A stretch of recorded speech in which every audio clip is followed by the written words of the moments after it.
Good evening, welcome to Central News for Friday the 7th of February. I'm Hilary Entwistle.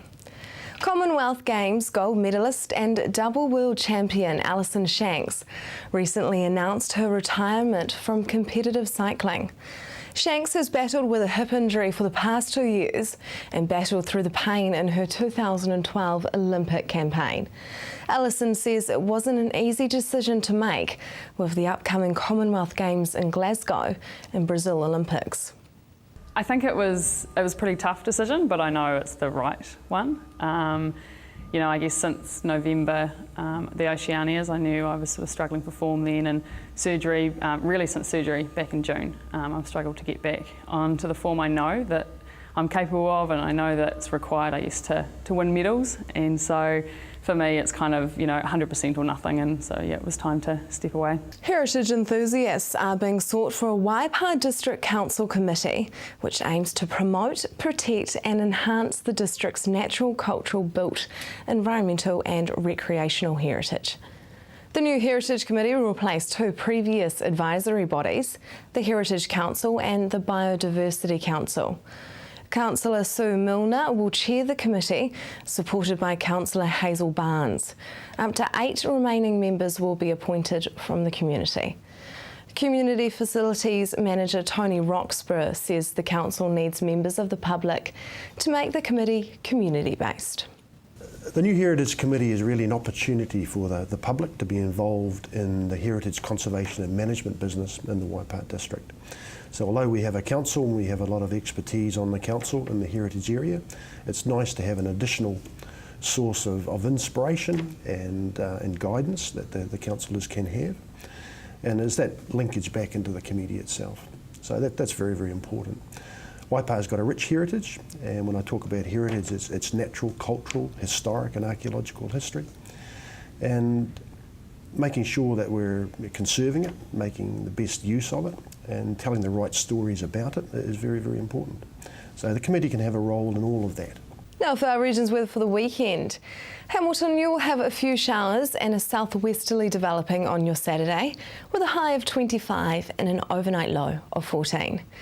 Rain gradually clearing and light winds on Saturday. Tauranga with an expected high of 26 and an overnight low of 17.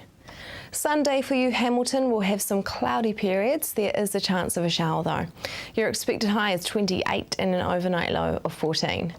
Tauranga, your Sunday might be the pick of the bunch, fine with light winds. Your expected high is 27 and an overnight low of 16. Just ahead, Brendan Horan's plans for an independent party.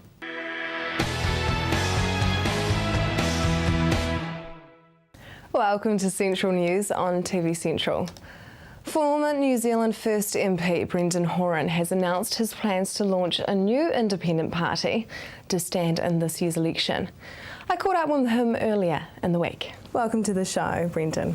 Thank you. Now, you want to start your own party of independent MPs. Well, look, first of all, it's not my own party, okay? There are a lot of very sensible people who are involved in this. It's not just me. I'm the spokesperson right now. But it's about giving voice to all New Zealanders, creating true democracy and allowing New Zealanders to have a voice right throughout the entire parliamentary term, because people I've spoken to have said, you know what, we're pretty sick of voting once every 3 years, voting for a person or party, and we find they go in there and then we get something completely different from what we voted for. And so the mechanisms and structures of this is to allow New Zealanders to be able to vote on issues as they come through the House, important issues, but most importantly taking power off the leaders of parties and giving it back to the MPs. So when you vote for an MP from this area, I would expect that MP to be all about rural New Zealand. I would expect that MP in Parliament to do everything that they could for this area, for the people in this area. So the voting may be split. They may vote against a bill because it's bad for this area, and at the same time another independent coalition MP will be voting for the bill because it's good for their area. And if we have a look at the some of the housing regulations that are going through Parliament at the moment, now these regulations are only good for Auckland and Christchurch. Auckland's 100,000 houses short. So what they want to do is take out developer contributions, but they're going into the back pocket of developers, you see. Now in Auckland they need to attract developers, they need to attract financiers, they need to attract a whole lot of builders as well. But in places like Tauranga and here, for projects that are already on the ground, it's going to cost the ratepayers millions of dollars. So we, you know, and some people say to me, oh, well, you want one law for one people and one law for another. Well, if a law's bad for an area, then we put in amendments and we make it good for that area. Pretty simple. Well, thank you very much for joining us tonight. Thank you. Hamilton Gardens continues to add to the Fantasy Garden collection, and its latest attraction opened on February the 5th. Hamilton Gardens Director Peter Sergel describes what we can expect when we walk through the Tropical Garden. Peter, the Tropical Garden has been a long time in the planning pipeline. When was the idea first suggested? Well, it was originally proposed in the management plan in 1999, but construction has been mainly over the last 3 years. And when did building start? Oh, well, we had to make the pond first, and then the walls at the sides, and the bridge and the structures, the main walls. And then mostly over the last 2 years, we've done all the planting. With regards to it being tropical, the plants aren't really tropical, are they? Well, it's not really tropical plants. We've got a display house at Hamilton Gardens where there's real tropical plants. Some of these are semi-tropical, but it's really plants that will survive in the Waikato climate with some frost protection. So we've got an irrigation system that gives a low-level frost protection, and it switches on when temperatures get near freezing. Is the sprinkler system unique? No, it's used quite a lot in horticulture. How was the project funded? Well, a lot of the money comes from Hamilton City Council. Of course, council pays for its maintenance. It belongs to council, or the people of Hamilton. But there was quite a large component of sponsorship. Probably at least a third of the cost of the garden came from sponsors. Who were the main sponsors? Well Trust, Lion Trust, Foster's Construction, Friends of Hamilton Gardens. Tell me about the official opening. It was held a couple of days ago. How did it go? Well, everyone is asked to dress in Hawaiian shirts, tropical shirts and dark glasses and hats. And we had Brazilian dancers, and the mayor opened the event. It just went well. And tell me about the feedback you've received so far. Oh, very positive. Yeah, people really like it. The pond looks deep, but it's not really, is it?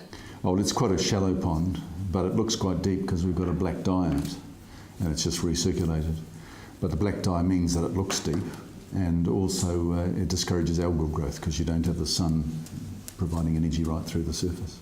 And vertical gardens are all over the internet, very, very popular. You've got them in the Tropical Gardens. Tell me about them. Well, they're a whole lot of trays with different pockets in them, and the water runs from one pocket to another.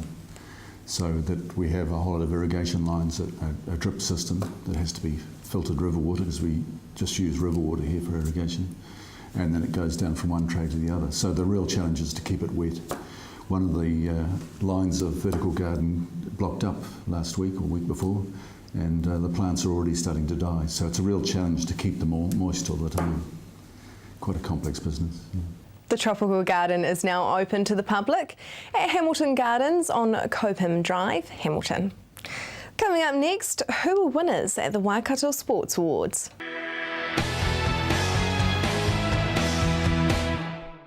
Welcome back. The Brian Perry Waikato Sports Awards were held last week in Hamilton, with the winners covering a cross-section of sports. Chief Executive of Sport Waikato, Matthew Cooper, spoke with Anne-Marie. Matthew, why are the Brian Perry Waikato Sports Awards so special? Well, it culminates in 9 district awards that we hold in November, the secondary school sports awards, and you build to the big one. And what we like about our awards is we cover the community end, the club end, then we go into support the referees and the coaches, and then we go to the stars. So it goes right through the whole night. It's a once a year event, glamour event we feel it is, and it's a night of celebrating Waikato sport. How many years have Waikato had their own regional sports awards? Well, Sport Waikato's been hosting these awards for the last 20 years. We're in our 27th, 28th year, I think, at the moment. So it was always part of the work. I mean, you had to, we promote sport, we get people into activity, but you've also got to reward and celebrate sport, and that's what it's always been about. Why is it important to have these sports awards on a regional level? Well, I think we need to celebrate achievement because we've got athletes and support people who are not only excelling nationally but also globally, internationally. And it helps for the whole thing, helps with sponsors. We have a lot of really good sponsors for the night, and it's their chance to take out clients. So it's a really neat, healthy night. I call it a pause moment. I call it one of those moments where you can pause, reflect on really good, healthy stories, and that's what we believe sport brings to the Waikato region. Olympic rower Eric Murray had a fantastic night, coming away with a double header.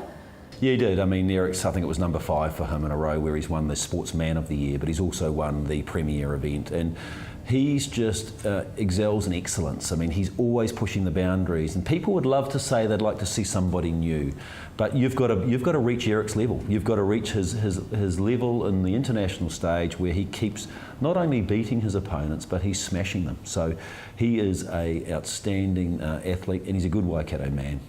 And Hani Hirime was recognised for her outstanding 7 skills with the Gallagher Group Sportswoman of the Year award. Also a great rugby league. She played rugby league as well. Sevens. She's a real star. Lovely lady. On the field, I think you're going to feel Honey when she tackles you. So really good. And she's also coming through where rugby for women is becoming a real option for them with Rio de Janeiro and the Sevens. And Honey's a person who they really aspire. A lot of young girls want to aspire to be a Hani Hirime, and she's great value. Looking down the winners list, it really reads like a who's who of New Zealand sport. Waikato has some outstanding talent. And that's why we celebrate it. And you can look at the secondary schools. I know that Cambridge High did very well. Hamilton Boys High, very, very good. And then you go through some of the officials as well, club level. So we're lucky. And we also acknowledge Alan Livingston, the Mayor of Waipa, for his leadership in sport. So having 530 odd people, a record for us for the Brian Perry Regional Sports Awards, it just captivated a really good night where justifiably Waikato sports people, we celebrated that. With the 100th anniversary of World War I being recognised this year, now more than ever it's important to preserve New Zealand's military history. Earlier this week, Anne-Marie spoke with National President of the New Zealand Antiques and Historical Arms Association about their role as guardians of the history. Kathy, welcome to Central News. New Zealand has taken part in a number of wars, both from the land wars here in New Zealand to, of course, World War I, World War II, and there is so much history that goes along with that.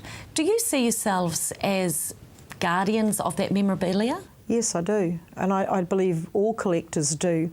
We're custodians, and we keep these things so future generations are able to see them, learn about their own history.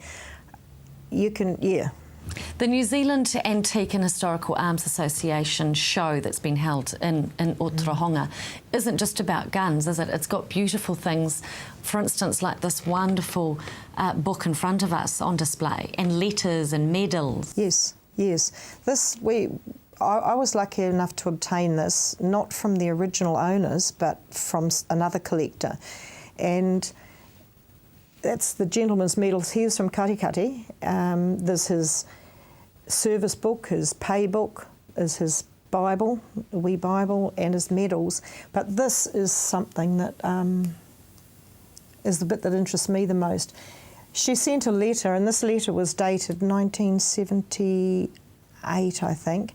And in the letter she says that her late husband told her where he was in 1918, just before the end of the war.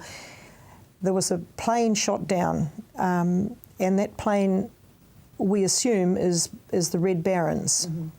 And that was made from a piece of the propeller. And in her letter, can I just read it? This paper knife I'm sending was made by my late husband in 1918 in France.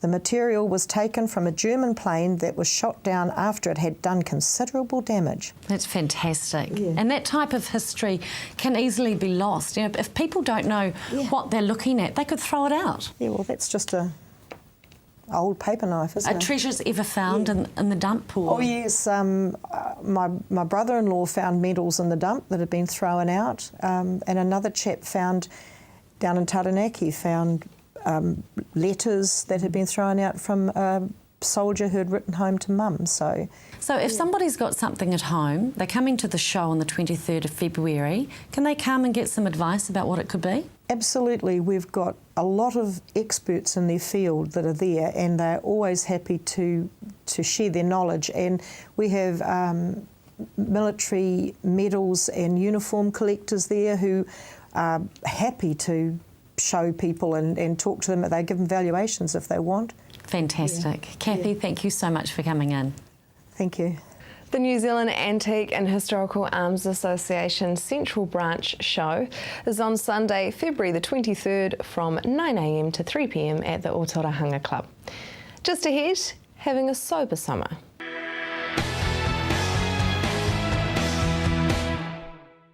If you have just joined us, welcome to Central News.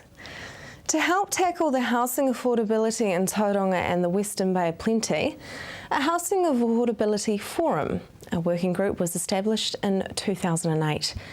I found out what some of their findings have been 6 years later and if there has been any improvement. And that forum was established under the umbrella of Smart Growth. In terms of the role of the forum, certainly raising awareness and being an advocate around housing affordability issues. Certainly the matters related to housing affordability, construction costs, finance, demographic factors, they're all matters that the forum has considered and certainly has contributed significantly to the research base and the development of a range of actions that are contained in the Smart Growth strategy around housing affordability, and certainly have contributed significantly to the national conversations around housing affordability by way of submissions to Central Government, Productivity Commission, and increasing the awareness within the Western Bay of Plenty sub-region. What were some of the submissions that were made? Those submissions have been to the Commerce Select Committee in terms of their inquiry into housing affordability, Productivity Commission, who have done some significant work on affordability issues, and certainly of more recent times, the government have brought in new legislation around affordable housing through the Housing Accord and that type of thing. So both the forum and Smart Growth itself have been quite active and putting quite comprehensive arguments before those range of agencies and groups, really to outline that housing affordability is quite a complex matter, and there is no single factor, one factor that contributes to it. There are a number of factors, therefore any solutions are quite complex and probably rely on a number of agencies, whether it's local, central government, the market, construction industry, to contribute to actually try and resolve those matters. Did they make any submissions against the Reserve Bank and the mortgage lending criteria stuff? No, we didn't. How much land is freed up for development each year in the Bay of Plenty? In terms of recent research undertaken for the strategy, which was the reviewed strategy was adopted in August last year, there is on current uptake rates of around 450 to 500 lots. We probably have sufficient land for around 25 years. So that's sufficient serviced land that's zoned for housing. So the situation probably quite different to Auckland, and really one of the main planks of Smart Growth has been having that adequate supply of serviced land in several locations within the sub-region, both in Tauranga City and the Western Bay Plenty District. Next week, Bill and I discuss how much land is allowed for development in the Bay and the boundaries. 100% Summer Without Substances was a community event held this January in many communities to encourage youth to know that you don't need to be wasted to have fun. The main message is around active participation in sports and activity, the arts, whether it be performing arts or visual art, and really it's about injury prevention and reducing harm caused through alcohol use. And I guess our target is 18 or under 18, so intermediate high school, and our message is no alcohol for under 18s. It's a safe road to take, and while the brain's still developing and there's lots of changes biologically happening, it's just safer for under 18s not to use alcohol. And of course then there's not going to be as many injuries and harm done through alcohol use if that's the case. And what are you educating around? How are you doing that? We have a fantastic bunch of resources, and the Health Promotion Agency, they put out a lot of free resources that are actually widely available to the public. So we use a lot of their resources in teaching, and we have created a resource pack that we hand out to every young person who come through the project. We also have used lots of our branding this year and done quite a few campaign style images and visual tools through Facebook. That's also been really popular. We've found that since the 20th of December we've had an increase from 120 likes on our page to over 600 just through using some really good visuals and some quite clever words on some pictures just to get people's attention. So that's been really good. But the kids love to have products and things to take home and to remember what we're there for. So we've developed things like the good old Kiwiana Frisbee, which is fantastic, some tattoos, the wristbands, which everybody collects, and then we've got a sports bag, and probably most popular this year has been our branded water, where we popped around the side some really good messages and some just encouraging positive things for them to take away and think about, think about while they're out enjoying summer. How do you encourage youth not to drink? Okay, so basically all of the crew that we have on board with the project are really great one-on-one with the young people. So when they're either boxing or playing volleyball or doing some art, the crew will talk with some of the young people and just ask them about some of their choices around alcohol and just really get alongside them one-on-one and talk with them. So that's one thing, the one-on-one and that consistent contact. Because we're back in a neighbourhood 4 times over the whole project, that's been really good. So we've had the same faces coming back and asking us more questions and just really talking with us about some of the things we've been bringing along. That is Central News for today and this week. You can email us at news@tvcentral.co.nz or like us on Facebook to let us know about your own news you would like us to cover, as Central News is your news. Join Anne-Marie and I again next week, where we will bring you more stories from the Waikato and the Bay of Plenty. I'm Hilary Entwistle. Have a lovely evening and a fantastic weekend.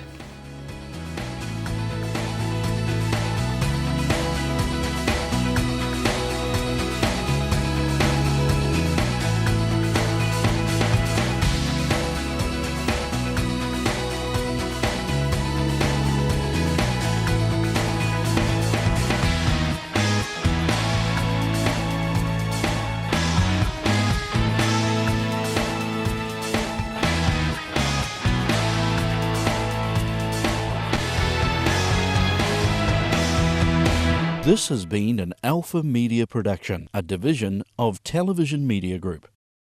Supporting local content so you can see more of New Zealand on air.